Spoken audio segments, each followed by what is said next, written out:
I'm James. This is Brock. and this is the Rebels Scum podcast. Oh my. And today we are going to talk more about Solo Star Wars story, right, Brock? Solo Star Wars. Solo Bolo. What a movie. Have you seen it twice yet? I did see it a second time this week with my parents because they like to go with me. So they like to take interest in the things that I like to take interest in. So Do they go without? Like, do they go to the movies without you, or are they? oh yeah. They just don't go to Star Wars without me. So my dad's like, I need you to sit beside me and explain things to me as we go. I'm like, fair. Do they enjoy it? They liked it a lot, so I'm like, that's a success. Sorry, internet, if my parents love the movie, it's a success, regardless of what your box office says. It's fun. Well, look, the box office though, that's a whole other thing we can talk about, but we're not going to.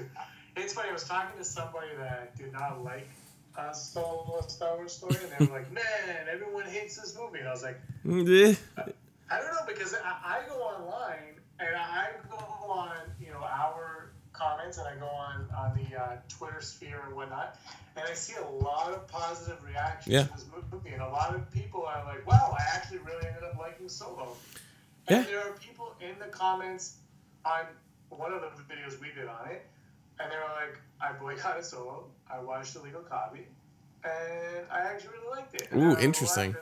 There's a few people like that that don't name names because they watch things illegally. But people, I think people really enjoy this movie. It's not a perfect film. I don't think anyone expects it to be a perfect film, and that's not why you go see Star Wars. No. But I'm desperately looking forward to seeing it again. Yeah, it's just fun. People asked me my opinion. I was like, it was good. I'm biased. I like most Star Wars movies, so it's hard to unimpress me. But like, it was fun. I think they could easily make 2 more of these movies where it's just Han and Chewie doing things. Oh yeah, I think somebody wrote. There's a petition, I think, not to make a Solo sequel. Why do we have to have petitions for everything? Somebody commented, though, isn't the petition the box office right now? Yeah, I mean, I wish they didn't have all the production problems with this, because that's what they spent a lot of their production money on, having to like reshoot this movie, right? So it's deemed somewhat of less of a success. It's not. I think, everyone forgets this. That you did it on the news months and months ago. That Disney and Lucasfilm knew that Solo was going to bomb. Yeah. We did a story on that. Disney and Lucasfilm, they knew something was up. Yeah. And they knew it wasn't going to crush. And people are like, yeah, but the MCU, blah, blah. I'm like, the Incredible Hulk made $200 and something million. Yeah. I think the worldwide box office. The Incredible Hulk did not do too well. And, that was 10 years ago now, but still, I mean, you look at it, that is about as apples to apples as I think you can get. Yeah. I think this is a movie about Han Solo, who I think a lot of people felt, well, what do I need to watch that for? Yeah. And it came right after Infinity War, right after Deadpool 2. Yeah. People had spent all their money and stuff, and they said, you know what? Yeah. I'm going to save it this time around. But I think it's a phenomenal film. I absolutely loved it. I can't wait to see it again. If you're a Star Wars fan and you don't watch this movie, does it still make a sound? No, I liked it. Like you said, it's not a perfect film, but it's exactly what I expected. I think I said before on our first review, it's like it feels like it's missing something, but it's not a absence. It's just sort of like, this is not what we're used to. So yeah. It doesn't have the big Vader moment at the end from Rogue One has.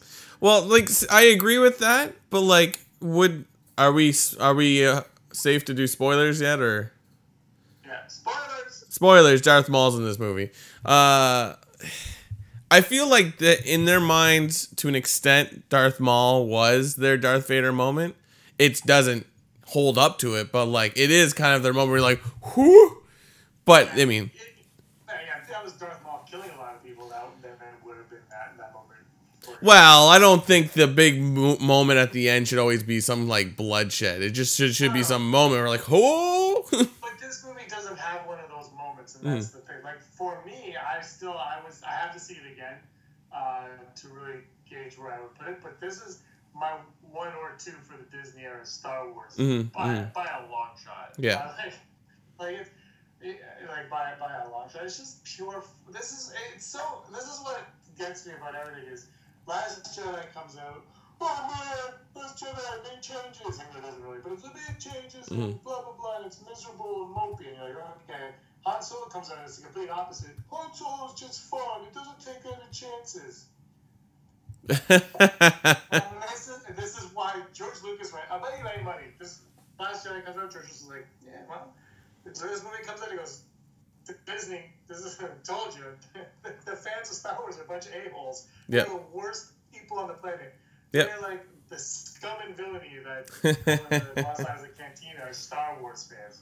Like, honestly, we can't just be happy with these Star Wars movies. We have to bitch because a droid is a female.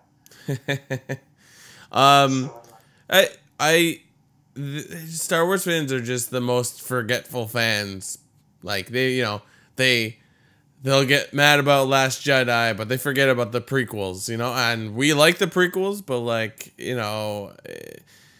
they're not as good as the original trilogy. Like that is a problem. Like the Star Wars just can't exist. It has to outdo the one before it and one before it. If you go further back, Empire Strikes Back outdoes A New Hope. And then the jury's out on if Return of the Jedi is better than Empire Strikes Back. We both like Return of the Jedi, but like sometimes people don't like that. And then don't forget the Ewoks movies and the holiday special.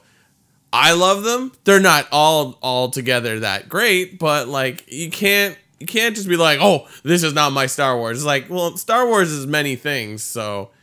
That's the problem though, is Star Wars is not anything. It's like Star Wars is this moment in time that we all feel nostalgia for because we were the kids that grew up with it, or we were adults that were just invited to it.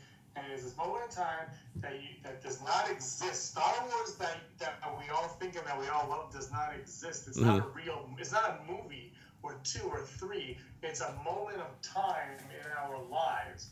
And you're never going to get that again. And when you have the prequels, people that didn't like the prequels, that's just because you can never have what you had.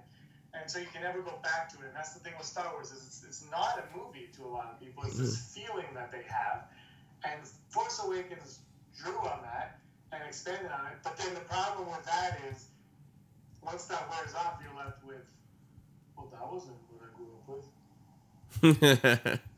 Yeah. Oh, wait, your video frozen now. You're just a spinning ball. Oh yeah, no, I'm frozen here too. So we're just gonna continue. Feel free to drop in any picture you want later in editing, but I probably won't. This is a podcast. The video part is just the frosting on the Rebel Scum cast cake. So you'll just hear my voice from now. Whoop. So yeah. Well, I'm gonna try. I have to get into episode 97 later this week. I'm gonna get to your place, I promise. What was I gonna say? Yeah, we really haven't talked about Han Solo that much. Should we go more into detail now that it's sort of safe to talk about? Like, what was your favorite parts? I know that's our top 5, but is there anything that you now have like percolated on that you want to bring up? Well, I like I said, I love the movie a lot. As much as I like your video right now, I like the movie. But the thing is, we're doing it. Yeah, it's gonna be our top 5 favorite moments from Solo, and it's funny because there isn't like one moment that's really. Well, I mean, my number 1, you're gonna see it, but there's not like a moment in it when I'm like, this is like, it's not the Vader hallway like it just said, or Praetorian Guards. It doesn't have anything like that where I'm like, this is flat out my favorite thing. But there are several moments that I love. Obviously, Darth Maul showing up is top. Some other folks. Yeah. But look, I'm not gonna lie. That was huge, and I've said this a bunch of times on a bunch of different things now, but Erin laughed when Darth Maul showed up. But, like, she was excited about it. And I think going to that panel at Celebration kind of added for her. Yeah. She knows more about Ray Park. She knew who it was and who the actor was. And she loved every second of that. So that, obviously, but the thing that before that was Tubes showing up. When they were like, Enfys Nest, the Cloud Riders took off all their masks, and you saw like, okay, Warwick Davis is Weasel for Phantom Menace, but also we have these other characters from other movies. Like there was a Rodian in there as well, if I remember correctly. But it was like a yellowish skin one, I think. Yeah. So that's for me. There wasn't anything that like blew my mind individually, but several moments. And I've said this a bunch of times. I really loved the Beckett character. Yeah. I really enjoyed it. But what about you? I like a lot of things. I was just thinking, like, did Alden Ehrenreich bring the right Han Solo? Do you deem him worthy to bring Solo back to the screen? Did you like his performance? I didn't mind it. You know what? I've been someone that's been like championing him for a while as well. Because kind of down with it, but I thought for the most part he carried it well. There are a few instances, and I said this already. There are a few times I'm thinking back to it because I have only seen it that one time still. When I didn't feel he had the gusto of Han a couple of times. There were a few delivery moments that I just felt like he missed it a little bit. But the one thing with Han, Indiana Jones says this a lot in Han Solo, but Harrison Ford does like that scream yell like nobody else. And I just think that if we were to get more Solo, I don't think Ehrenreich could hit that for me. But I thought like as and I've said this, I was able to separate him in the trailers, like just kind of accept it as like almost a different character he's portraying in a lot of ways. But I thought he carried it very well. Like he's stronger than he's weak, is what I'm trying to say. Do you? I thought it was good. The funny thing that stood out for me was at the last scene, when he finally wins the Falcon from Lando. The light hitting his hair, it makes it look or in my opinion, looks like Harrison Ford's hair. It's just the way that light hits it. Not throughout the movie, but I was like, oh, that's Han's hair right there. But I think he captured a part of it. You know, I think that there's more to this movie. I'm pretty sure there's a plan for a second one where he has to grow. The only thing I didn't like, or I didn't dislike it. It was, I guess, kind of necessary. But the whole point when he helps Enfys Nest crew, and they're like, it's a rebellion, like, and it's like we need heroes and leaders like you. It's like stuff like that. Like I could have done without. You mentioned that to me earlier. Yeah. But I have to interject in a way because if that happened on Rebels, we would have been going bananas. True.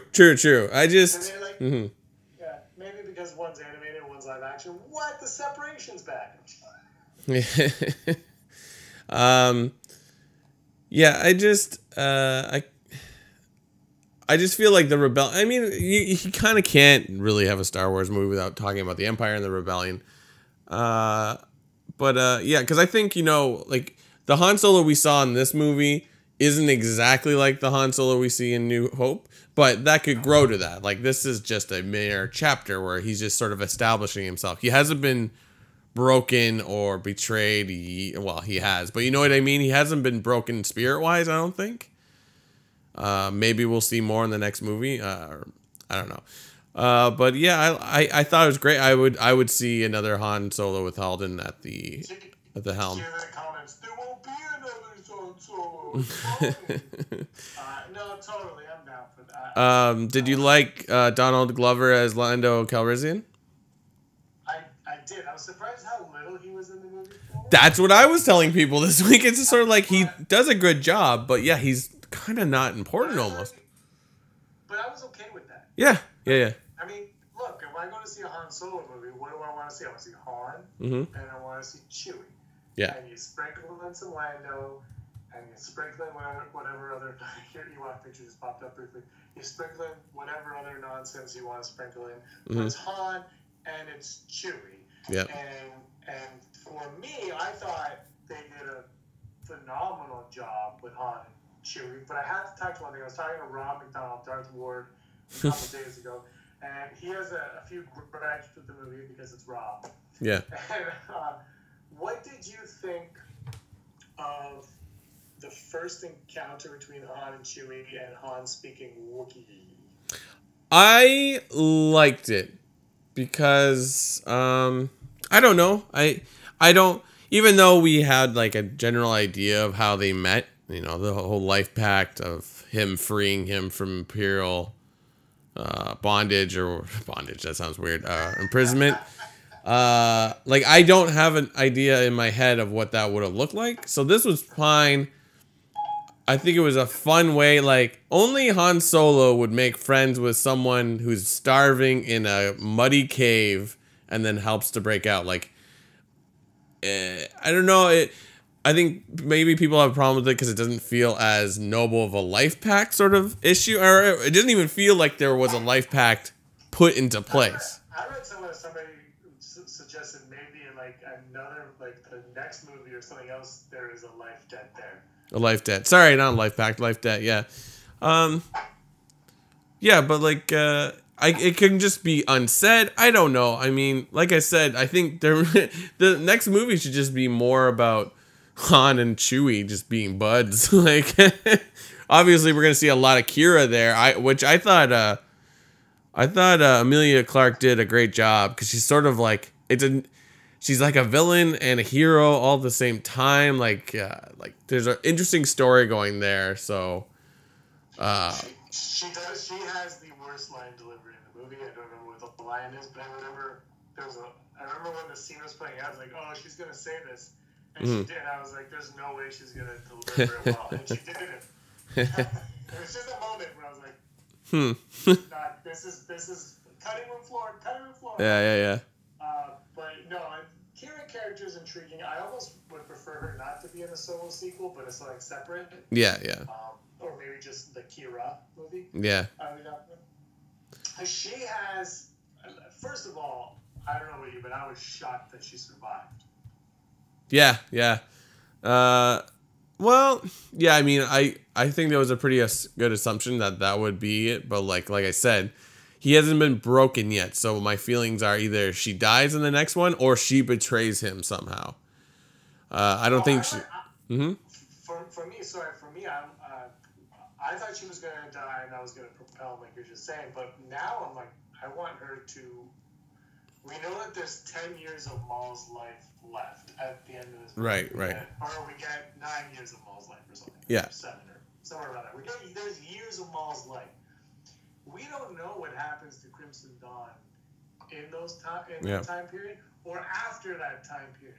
So Kira is a character that is so intriguing to me in the way that this could be our first break into this bigger world now, this outside world that we aren't privy to in the moment. We know Maul's going to get chopped off by Obi-Wan, but is she the successor? Or does she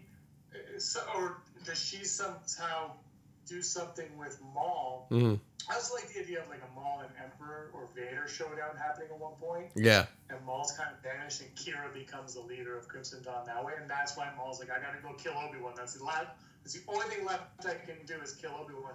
And I think that might even add weight to his story in Rebels as well. Yeah. Do that, and then the story isn't about Maul versus Palpatine. The story is actually about Kira becoming the leader. But then Kira can go on beyond, like throughout the original trilogy, we can see a story parallel to the story that we've gotten, but from like the villain point, like the cartel's point of view. Yeah. It's amazing how, one, it's stunning to see Darth Maul just pop up at the end of this, because it's like, wow, they're going to put stuff from the prequels and the cartoon in this. The mention of Aurra Singh at one point with Lando and Beckett. Like, stuff like that is great. But, yeah, when I left that theater, I was like, they put Maul in this. Now, Obi-Wan makes so much more sense and sort of with the Crimson Dawn, like, okay, like I can see where a Boba Fett movie could go as well. I mean, I don't necessarily mean that it all works together, but I think Crimson Wave is going to be important in the future. I think it's going to be the connection between a lot of these like secondary stories, if you want to call it that. Yeah, that's what the only thing is the Obi-Wan movie, I just don't, like, Maul and Obi-Wan, like, it felt like in Rebels that was the first time they saw each other since. Oh, yeah, I agree. The movie, so I don't really want them to connect, but the one thing I really liked about the Solo movie was at the beginning in that the text on the screen that Andrew absolutely hates, but in that moment it kind of tells you, it's like, okay, the Empire is a thing, and because of that, planets are now run by gangsters. Yeah. And I like that it set that up, and it kind of said, hey, this is like, the underworld is like a thing because the Empire is freaking terrible, that this is allowed to be corrupted now. So I kind of like that it established that. Did you hear about how Maul came to be? Yes, it's all thanks to Ron Howard's 30-year-old son that really likes Star Wars. Or at least that's what I heard. Uncle Ron. Yeah, apparently there was a list of people he was allowed to use. I'm really curious who else was on that list. Yeah. But, yeah. 5 characters that might be on it. Apparently Kevin Smith also jumped for joy one of your favorite parts when Bosk is mentioned. Yeah, I listened to his review and he said it as well. I mean, you know, Mark Hamill liked this movie. Kevin Smith liked this movie. I'm not saying it's perfect, but like, you know, the people that a lot of people look to like this movie, it's like, it's, you know, we got a Han Solo movie. We got to see we got to see the Kessel Run, which, I don't know, were you satisfied with that Kessel Run or? Yeah, I never cared about the Kessel Runs. Exactly. It's fine. Like, he says it in a throwaway line in A New Hope, and then they make a bad joke of it in The Force Awakens. And yeah, we saw it. It was fine. I don't know. It was you have no problem with that he's just rounding up to 12 instead of the actual number? Oh, no, that was great. It's, I don't care. Because he says it, Obi-Wan gives him a look. And in the script, it actually says that he's lying. Like, he's lying, I believe, in A New Hope. It says something about, if you read the New Hope script, right, when he delivers the line, it's actually like he's kind of exaggerating, and Obi-Wan knows that he is. So it's like, it's fun. I really like that when he was like, I like that when he was at the planet Tatooine 2 or whatever, Tatooine Light, when he was like, guess what, 12 parsecs. I like that he kind of bragged about it, and the guy did not care. Yeah. I liked it. Yeah. No, I think it was great. Yeah. This was the movie that was made for Star Wars fans. It's totally fan service, yeah. Yeah, and everyone bitching after The Last Jedi that Disney doesn't give it to fans. They just did this. And yeah. They didn't go to see it. So yeah. I kind of just dug your own grave there. But whatever. Yeah. What else was I gonna say? Like, there's a lot of fun stuff, like a lot of cool visuals. I was a big fan of like Beckett's character. You almost wish he doesn't betray him at the end, but it kind of makes sense of why he would. Because it's like Woody Harrelson just plays him as sort of like, he's like this character that's really like, well, this is how it is and you're going to live by it. But he's not like a brutal character. So you're like, oh, man. Maybe I think a lot of people might have problems with it, the fact that there's doesn't seem to be a lot of stakes. You know what I mean? Like, you don't really fear for Han's life at any point. You make that argument and then you watch 10 years of Marvel movies.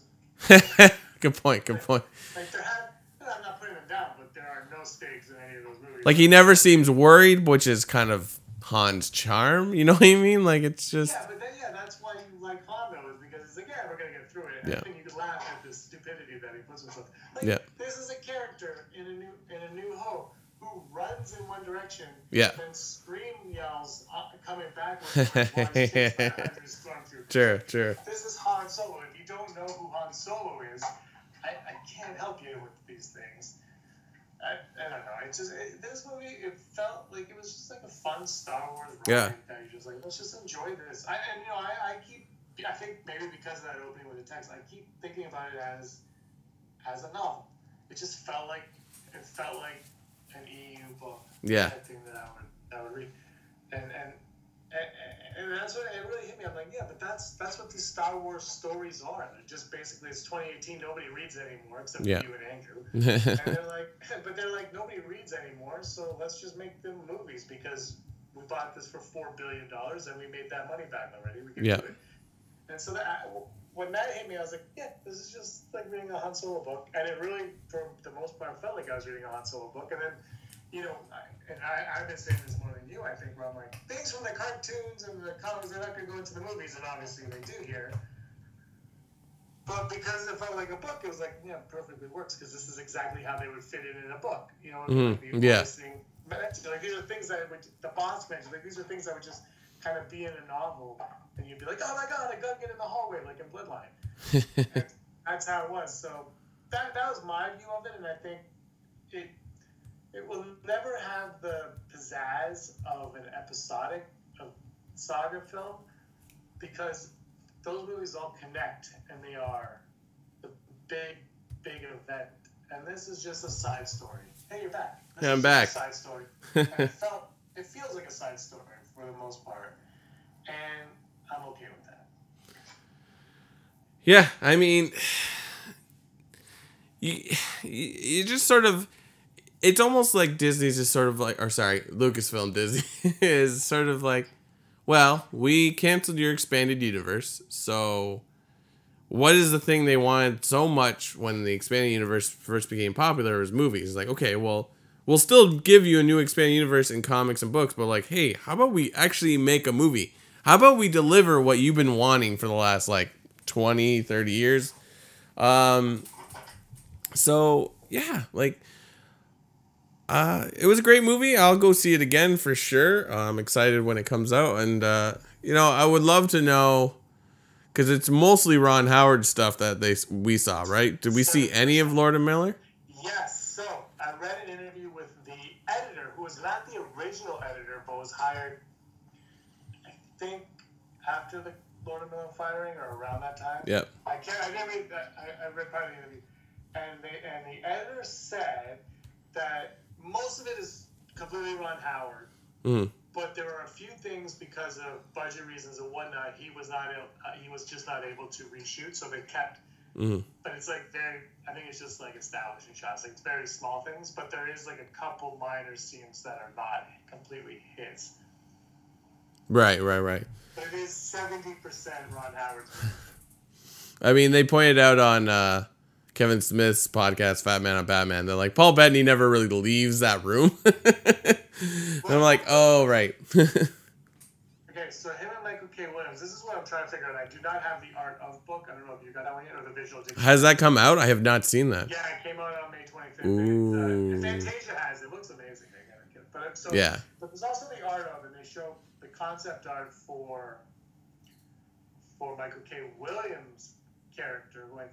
And the thing is, I haven't got the book yet, so I don't know, but I'm not sure if that's supposed to be the same character or not, because this editor made it sound like Paul Bettany was a new character for the Ron Howard version. So it almost seems like they had Michael K. Williams' part, but they had too much to reshoot, and they didn't have time. Yeah. And couldn't work with what they had, so they just like, let's rewrite it. And I've seen some of the designs for Michael K. Williams' character. Yeah. Looked phenomenal. And he even said in interviews that he was half beast, half man, or something like that. Yes. And Paul Bettany, I will say that he did look a little lazy, which is like the red dot. It's like he could have just been a man. Yeah. But, yeah. So he doesn't leave that room, and I think he was written. He was kind of like, and I've done this with scripts and books that I've written, where you just like you take an idea and you just condense it into like one like small thing. And you're just like, well, we don't have 15 minutes to do with this character in all these locations. Put it all here and just kind of everything that happens, you can say verbally. Go. Yeah. No, even though that part looks like, oh yeah, he doesn't really leave that room. They shot this in a day or 2 days or 3 days or something like that. It's still like he works. Like he feels like a gangster. He feels like a Jabba the Hutt sort of character. So, never leaves his room either. Yeah. So, yeah. Speaking of gangsters, what did you think? It's just for a short part of the beginning. What did you think of Madame Proxima, like the gang lord on not Kessel? Oh, where's Han from? Corellia. What did you think of that? Like the centipede coming out of water, sort of thing. So that happened. And I was like, they kept saying Lady Proxima, like, what are we getting? Because we never got that. We got Moloch from the Denny's thing. Yeah. There was no Lady Proxima. I'm like, oh, what the hell is this? I've never heard of this. And then I loved it. I was like, I'm watching Labyrinth. Yeah. I was like, I don't know. I was smiling while it was happening. Mm. So for me, it worked. What about you? I liked it too. Like, I feel I bring it up because I feel like nobody talked about it. I mean, obviously, it's not a huge part of the movie, but like, it's neat. And I like how like Moloch, like you saw the picture of him in the Denny's thing, but he doesn't actually look like that. There's some kind of species that cannot be in sun. So he has that metal over his mask. He almost looked like, he looked more like a lizard, or is he supposed to look like Madame Proxima? I couldn't really tell. I think he's also a centipede. Gotcha. Yeah. Like that was the one problem is like this movie's very dark. Actually, I want to talk to you about the cinematography. Yeah, let's go to that. I mean that stuff was really awesome. I'd love to know more. Like a young Han Solo, like 10-year-old Han Solo comic book. I think that'd be great. Yeah, this movie really like we're all excited for the Favreau's series, but I'm like, well, I would also watch a series on the Corellia underworld and stuff like that. And I just really, really love the idea that the Empire is so crappy that gangsters have now like taken over even good planets. Like it's like I really like that.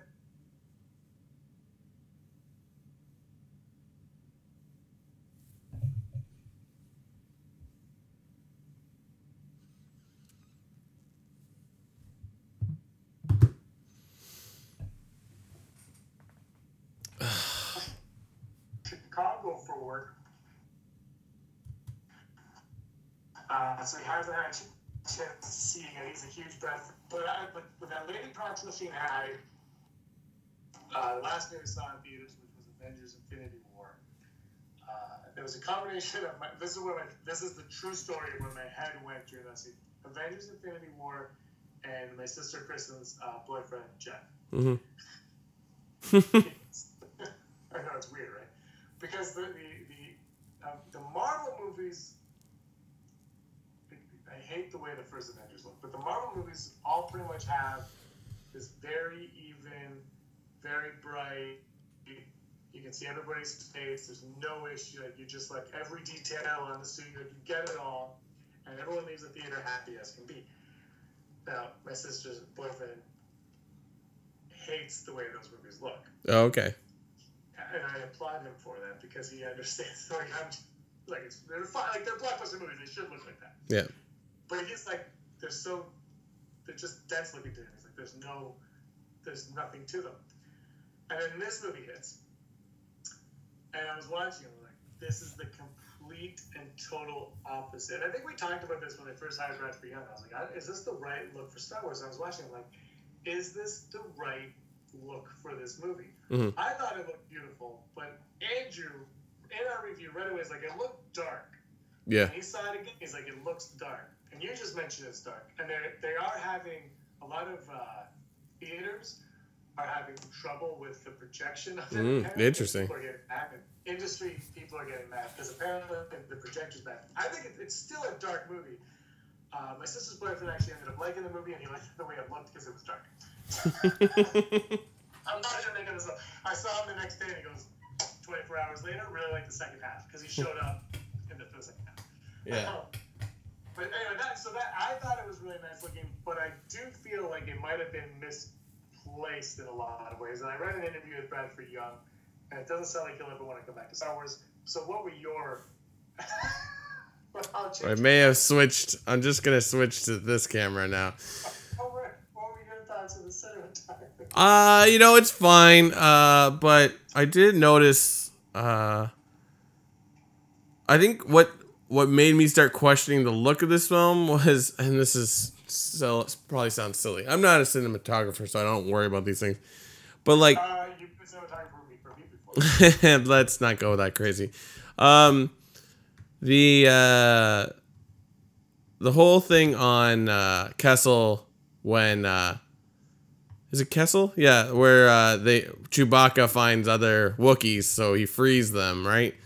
And he has that connection with the one Wookiee.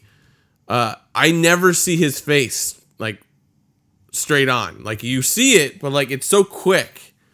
And I remember like reading it because I believe this is like the character Anthony Daniels is supposed to be playing. And they make a big deal like he's an ugly looking like Wookiee. And I've never seen an image of this Wookiee's face. So I'm like, is that because of just the shots they chose? Or is it just so dark that I'm missing features of the face? I don't know what's going on there. But, you know, yes, it's a little dark. Because, I noticed more on the second viewing because I had time. But a lot of times you're looking in the background of these things, looking for stuff, right? Like in Dryden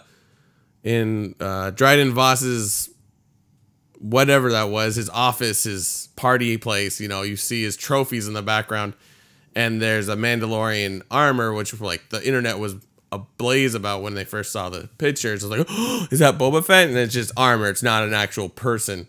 But you never really get a good look at it. It's just dark. You just like kind of like, I feel like if I didn't know it was Mandalorian or suspected to be Boba Fett, I probably wouldn't have put that together right away. It's sort of really hard to tell. So I don't know if that's intentional. But yeah, it would be nice if it was a little bit brighter, but whatever. Yeah, for me, like I said, I liked it, but I also think that if they would have, gone the Marvel route and made it just look like an average blockbuster, I'm wondering if people, although people seem to be really liking it, but I'm just wondering if the people that are kind of on the fence, if they enjoy it more, because look, the sound is the most important thing, but color, man, people love color. Look at people's TV sets; they have that stupid no pass filter thing on, and they all look like garbage. This movie, by the way, you will be able to see everything when that filter is on. I think the real reason everything is drab is so that Lando's costumes pop. That yellow shirt. What else does he wear? He basically just wears that. He wears that fun shirt at the end of the movie that was like a pop exclusive with the little like rockets on it. But yeah, I think maybe it's intentional. I don't know. I mean, I feel, and then like the interior or the Falcon in general is very shiny looking, especially inside, right? So yeah, fantastic movie. I'm a huge fan of this movie. Like I said, I'm really looking forward to seeing it again. I won't go until I don't know. I'm looking forward to. I really am looking forward to seeing it again. Yeah. But I just haven't had time yet because it was. There's just something about it. Like I was really looking forward to it. Obviously, the Star Wars film, and. When I left the theater, I really felt like I was worried that I would have to come on and apologize and be like I was way off. Yeah. But I don't think I was. No. I don't know if anybody's like, this is my favorite Star Wars film. And actually, there are some people out there. There's actually more than I thought there would be. But what I meant by that, and I've said it a bunch of times, is it's like this is just gonna be a movie that we all just kind of have in like the middle of the pack. And we're like, yeah. This is good. This is good. For me, like I said, and I said on a review, I said it before. I really hope in like 10, 20 years, 10 because 20 years will be really old, but like 10 years on Netflix or whatever we're using in the future, I'll sit down, and it'll pop up and like, oh, that's a good one, and I'll put it on, and I think that that's what this one was. I think that's a movie that, just like Raiders of the Lost Ark, or, it's not one that I'm like, oh, I put this on, I have to watch this one, that one. I mean, eventually that might be the case, but I really think on its own this was something that I will enjoy for a long time without the need of anything else. I like Attack of the Clones, which is the best Star Wars movie. And you know what? It is amazing how many people like Attack of the Clones, which is not like surprising. It's probably one of the best prequel movies. But lately, I'm like, it's Empire and then Attack of the Clones, and I'm like, is this person being serious or is this sarcasm? Like, if that's what you like, that's what you like. I have zero problem with that, but it's just like interesting. But you know, whatever. To each his own. Well, Attack of the Clones, when we did we're gonna do a mid-season ranking report, I think. We'll see what everything is. But for me, on the last one that we did, you know how I do it. I do it. What movies do I want to watch? Yeah, yeah. I gotta do it. Attack of the Clones was really high on mine. I was like, this is insulting to it. The funny one for me is I got to side that one, but the funny one for me is A New Hope. We all have it like middle to bottom. Yeah. On it, and it honestly is the best Star Wars movie of them all. Yeah. It's genuinely the best of all 10 movies. It is. Because the other one that's been nominated for an Oscar, but it is like legitimately like a movie. Like you watch it, like this. It's just so good. But since it's released, the lore has expanded. The movies have, especially everything has improved so much that now it feels like this little blip. Yeah. But it's probably, I don't know, it's definitely the best of the 10 Star Wars movies by a lot. I would say a long shot, but by enough. But Return of the Jedi and Ewok, so. Yeah. Cool, man. All right, you want to never tell me the odds? Let's do it. Today's odds are brought to us by the Denim Nerd. He wears denim and did not like Solo, a Star Wars story. What was it they called him the one time? Dennis Stupids. This is the part of the show where we make fun of Josh Lucas. He's not watching. That's true. He also owes us $3 million for all the sponsorship we've given him. $1 million. I just got his flag. I got his flag by YouTube for saying sponsorship. We don't have them. All right, here we go. These are all fantastic. Because Darth Maul appeared in Solo, a Star Wars story, what are the odds of Darth Jar Jar happening? How awesome. Do you think Jar Jar was on the list? Do you think it was Jar Jar was like top of the list?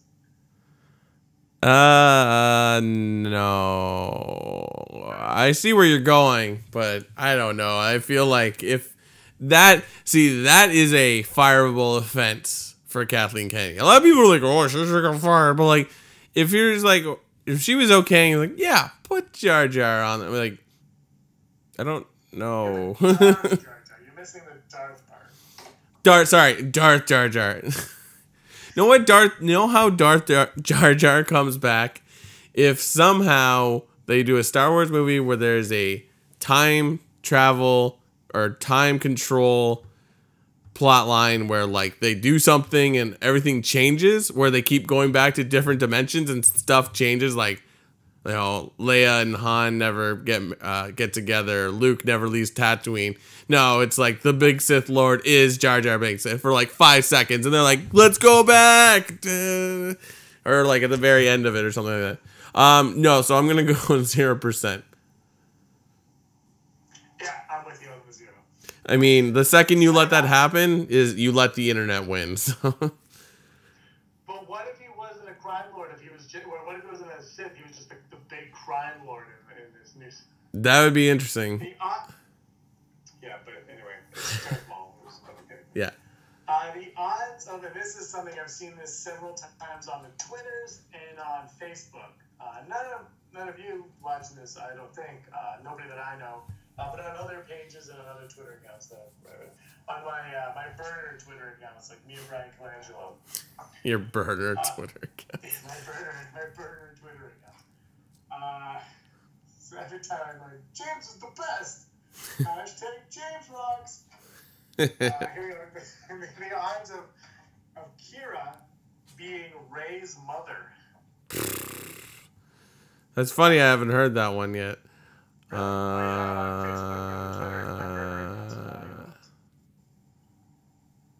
I'm gonna go 20%, just because what would the connection for Kira and Jakku? You know, I mean, I feel like, oh yeah, you can't have a Star Wars movie without a brunette with an English accent.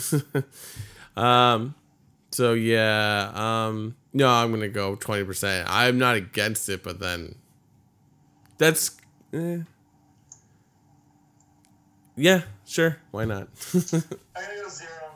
Yeah. It is interesting that her name is Kira and Ray's original name was Kira, but it was Kira. So Right. that connection. But I don't think it's gonna happen. I'm not against it either. But everybody's already complaining that the universe is too small. Which I'm just gonna say right now, I don't understand that either because we're watching a story. Why wouldn't everything be connected in a lot of ways? I mean, this isn't the real world. Yeah. Anyway, I'm gonna go. What is it? Zero? Whatever. I'm -4. Just can't see it happening.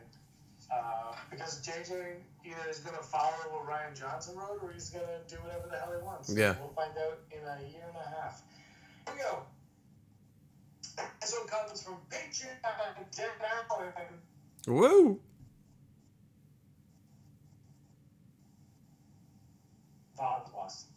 Never question what are the odds of Force Ghost Luke trolling Kylo Ren in episode 9 because he said, if you strike me down in hatred, I will never leave you. Yeah. It is also a Luke thing too. Yeah.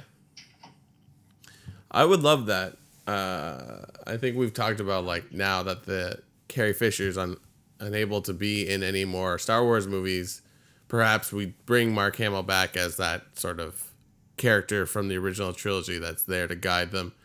I would love that because like that if they did do that, like there would be something. But that would be great. It'd be almost Shakespearean where like a ghost is sort of like taunting someone. So my percentage would be I want to go 75% on that. That would be awesome. Yeah, I'm gonna go 94.375. I don't think it's gonna happen, so probably zero. But I really want it to happen. Yeah. I'm really curious how the Skywalkers are all handled because we were supposed to have Leia. Mm-hmm. We might still get Leia. Who knows? So I'm really curious. I'm gonna say yeah. Sweet. Yeah, that'd be awesome. That'd be so good. We all know Mark Hamill he wasn't the biggest fan of the screenplay for The Last Jedi. He obviously just couldn't a lot of people agree with, which I kind of, he said he regretted saying that, and I also wish he never said that anymore because I'm tired of that. But even now, Ryan Johnson, I don't know if you probably didn't see this, he tweeted out a picture of him and Mark Hamill with giant panda masks. And he goes, we're a new EDM band, we're playing Vegas 3 nights a week. And it was funny, it was him and Mark Hamill, so they're obviously getting along, there's no grudges or anything on either side of what happened. And Mark Hamill's just an old man. Old men say weird things, like... But he also, he loves Solo. He understands what fans want. Yeah. Or maybe he hated Solo and he just understands that he shouldn't say anything. All right, you want to do top 5? I do want to do top 5. What's our top 5 today? Today's top 5 are top 5 reasons Josh should pay us the $3 million. $3 million hairs. We need new things. He owes us. No, it's top 5 Han Solo moments. From the movie Solo, a Star Wars story. Yeah, sorry, yeah. Whatever. Somebody corrected me. He's like, it's actually called Solo. I'm like, that's what I said. My number 5. My number 5 is going to be Beckett's blaster shooting. Like, I love that. I wish there was like more of that, and somehow there was a moment where he's showing Han how to do that. Not that Han really did that in the original trilogies, but like that just like gunslinging, like that was fantastic. Number 5 is the Carillion car chase at the beginning of the movie. Ooh. I liked it. I don't give a crap what anyone says. I liked it. I know some people are like, I like the beginning, it was slow. I was like, oh, I didn't think it was slow. I liked it. And I liked Lady Proxima. Is she on my top 5? No, but I don't care. Oh God, what was my number 4? I think I bounced a lot of things back and forth, but I think I'm gonna go with Lady Proxima. There's just that scene on Corellia. I guess she sort of represents Corellia in general. I like that a lot, and like I said, I would love to see it's almost like that is like it's Han Solo and Oliver Twist mixed together, where like they're just like he's at the mercy of this like gangster. So I liked it. I liked it a lot. My number 4 is Beckett getting shot first. I didn't put it together that that's what happened there. I like that. I again, just like with the Kessel one, I never really cared who shot first because Han Solo shot first. I don't really care. It's just it happened in the movie, and Greedo ends up dead. It doesn't matter how he got there to me. But why I liked it is the same reason why I like when Snoke gets chopped in half. Is that is what you do. You don't let someone talk. You shoot them. Yeah, exactly. You shoot them to death, and you're like, oh. No, you think about it. I really like that. That was a Han thing to do, obviously. It obviously was the Han who shot first, I think. But I really like that moment. My number 3 is at the end when they decide to help out Enfys Nest and the Cloud Riders, and we saw Tubes and Weasel and the Rodian and all that. I really like that moment. Yeah. Because I was so highly surprised that I know it's not the same tunes from Rogue One, but it's the same freaking like it doesn't matter. And I was just like, oh, look at that, there's someone that I know. And then the Rodian, I was like, there's Rodians, because we've been saying where are all the old things. Yeah. And then Warwick Davis from the Phantom Menace, and none of it really matters, but it's little things for us. It's like I'm gonna bring it back to the first Darth Maul comic book of the Disney era, of the Marvel comic. When I first got that, when they go to an auction, and in the auction you see the Constable Zuvio type species there, and you see all these other ones. They don't do anything. They're just there. They're just there, yeah. It reminded me that we haven't gotten that, aside from a couple things in Rogue One. I mean, droids more than anything, but we've never really gotten that. And that was there, and I was like, I love that. Yeah, that's what it all is about. Like stuff in the background. You're always constantly looking like, what's that? What's that? Was that your number 3 or number 4? Yeah, number 3. My number 3 was the Kessel Run. Like we finally got to see it. This is what our canon Kessel Run looks like. It's very bizarre, kind of, because it's sort of like, well, just don't leave the pathway, but then they have to, right? The imagery of the Star Destroyer just in that cloud, sort of whatever. And just like awesome. that, like it looks great, and then Han using the ingenuity to escape the black hole with the squid monster, and then L3 becoming part of the Millennium Falcon, which was crazy. Like, that guy was right. Can we set an act on that for a second? Yes. L3, I know a bunch of people that do not like L3. Right. And I kind of get it because she was, for me, teetering on, okay, I get it, it's playing out. But I thought it was brilliant on a few levels. One, the moment now in Empire Strikes Back when 3PO was taught, and I think Star Wars actually tweeted this out, but I said it like before they did, so we can go back. But 3PO talks to the Falcons, and he's like, this is a particular dialect. And there's like a few different dialects in there. Han says, don't give up on me now, baby, to the ship. I won't put my thing in A New Hope. But also, L3 is fighting for droid rights, right? And what ends up happening to L3 is she becomes a slave herself, essentially, and is trapped inside the Millennium Falcon to do human bidding. And it's like the saddest ending for any Star Wars character ever is they become what they swore to protect. And like it then inevitably becomes piloted by the guy that hates droids the most. Yeah. It's just such a moment. Yeah. All right, that was your number 3? Yeah, that was my number 3. My number 2 is first time our Han, I don't have a family, Solo meets Chewie Chewbacca. It was good. I love that. So when he was like, feed him to the beast, I was like, oh, this guy's going to be Chewie. And then when we saw the cave, I was like, oh, it's a Rancor. Yeah. And then with the foot came, I was like, oh, okay, back to Chewie. And I loved it. Yeah, the only problem I had with it made it look like whatever was in there was eating what they were throwing in there. But I don't know. Chewie was eating humans. Oh my goodness. I don't know how I feel about that. Also rips off guys are. Yeah, exactly. But yeah, so I love that, and I love when Han speaks Wookiee. I just first laughed. Yeah. And I was like, it's freaking Star Wars. I don't care. Yeah. I was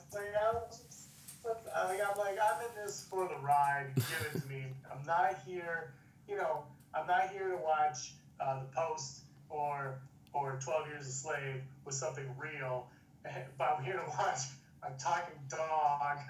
Yep. And his owner, and I got that, and I really, really like that. That was number 2. My number 2 is the revelation that Darth Maul is in charge of the Crimson Dawn. It's not overly like, oh my god. Well, I guess I had a moment. I sat forward and was like, what? I just like that they put that in there, and I'm excited, mostly because they are showing that the TV shows do matter. You don't need to watch it, but like it, for all the people that stuck with it, it's like, here's your reward. That stuff actually counts in the movies now. So. Yeah, which I don't know, whatever. Yeah. I thought it was good. And the thing is, when you think back on the movie, they really, it's almost like, man, we should have seen Maul coming. Yeah.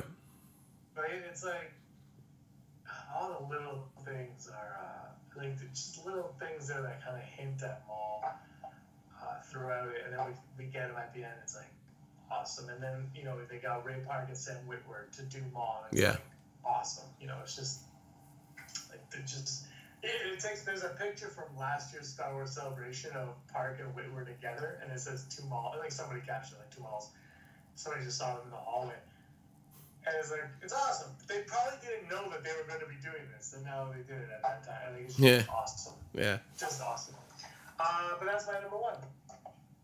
That was your number 1? That's my number 1. Your number 2 is my number 1. Dog. It's Darth Maul in a movie. Why would I not have it number 1? That's interesting, because my number 1 is Han Solo meeting Chewbacca for the first time. It just, it was great. I liked it. It's the best scene in the movie. And just like the fact that they immediately are not afraid of each other, and immediately they can work together. Like within seconds, he's able to explain, it's like, hey, we have to break this, then they'll fall down here and we can get out. And like Han is like, he's like, most people are afraid by Wookiees. He's fearless. He's just like, I'm gonna scrap till I can't scrap anymore. And it was just great. I love actually the entire Midman scene. I really, really enjoyed, from start to finish. I really enjoyed the thunder on that planet. That shot of the ATST coming down. Yeah. I love that. I love that when he meets Beckett and his crew. I really like that. I really want to watch. Beckett's getting a one-off comic. Oh, sweet. Which I'm looking forward to. But I would watch a movie or a show or a cartoon. I don't care. Beckett and his crew. I'm sure there was a 4th crew member in there at some point who died. Or maybe you throw in Bosk once in a while. Yeah. Like that. I think that would be awesome. I really like Beckett's crew. For me personally, I thought they were in the movie long enough. I thought they served their purpose. Yeah. No, it's good. And to end the Chewbacca Han Solo meeting where they both take a shower together, like, oh my god, it's just like, brilliant. Exactly. I think they got that exactly right. So. Yeah. Who was it? I've heard a few people say, this movie, they liked the movie, but they're like, well, what made it better is it was more Han and Chewie. Yeah. And they nailed everything Han and Chewie in this movie. But for me, I would have liked to see more, but maybe we got just enough. Yeah. Maybe it was just enough. Who knows? But anyway, that's our top 5, and that's episode 96 of the Web Scum Podcast. Wow. We'll be back later this week with 97, and hopefully we'll be beside Brock for real. So we can see his face for the entire hour. Nobody wants to see my face for an hour. That's not true. It's kind of true. No. Your burner account says otherwise. Yeah, that's true. That's true. So look, supposedly getting this Boba Fett film by James Mangold, and who knows, maybe an Obi-Wan Kenobi movie. After seeing Solo, are you any less excited for those? Oh, sorry. Say that again. It looks like the James Mangold Boba Fett is actually a thing. Yeah. And supposedly an Obi-Wan Kenobi movie is supposedly a thing. After seeing Solo, are you any more or less excited for those movies? I'm excited. I think, like I said earlier, like Maul and Crimson Wave, like, oh, we got something very interesting here, and I think that it could be sort of the bridge to all these things. Yep, I am with you. Yep. 100%. Josh for winning for that check in the mail. Thanks so much for watching, everybody. It means so much to both of us, even to this guy right here. Bartholomew Mall. Formerly known mostly to Brock. Yep. Brock, thanks for being here. I just want to say one more thing to you. Yeah. You were always scum. Nerf herder scum. Were you surprised it didn't hurt a nerf? Yeah. It's on the poster. It was there. There were cattle. Yeah. Hey scumbags, thanks for watching. Don't forget to give us a thumbs up on our video. As always, please subscribe to our YouTube channel, Rebel Scum Podcast, for all the latest videos.